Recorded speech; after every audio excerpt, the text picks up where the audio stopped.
Pour construire l'image d'un objet à travers une lentille convergente, il faut toujours commencer par tracer les trois rayons remarquables issus du point B.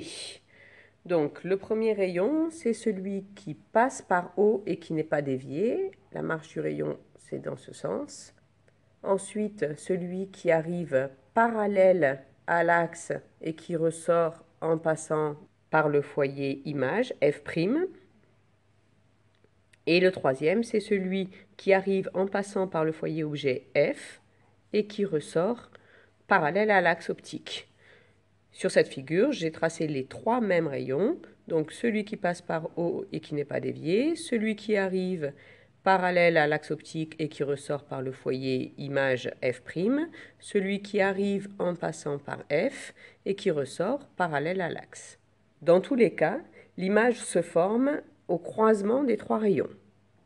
Ici, on a B', l'image du point B. Pour avoir A', l'image du point A, c'est sur l'axe, pile perpendiculaire à B. Je fais la flèche dans le même sens, de A vers B, donc de A' vers B'. Je vois que l'image est réelle et inversée. Dans l'autre cas, ici, c'est pareil. L'image est au croisement des trois rayons réfractés. Je vois qu'ici, de ce côté-là, ça ne va jamais se croiser. Par contre, j'imagine bien que si je les prolonge dans le plan d'incidence, ici, je vais trouver un endroit où les trois rayons se croisent. Ce point, c'est donc B', image du point B. Et donc A', et ici. On dit que l'image est virtuelle et droite. Je ne peux pas l'avoir sur un écran. Je ne peux pas mettre un écran là, sinon je n'ai plus la lumière sur AB.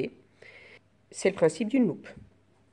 Les lentilles peuvent avoir différentes distances focales. On les caractérise du coup par leur vergence.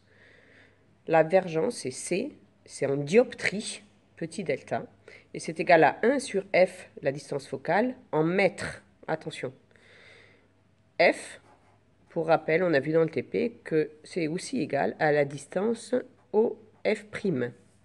On a vu aussi d'autres formules, les formules de conjugaison de Descartes et les formules de grandissement.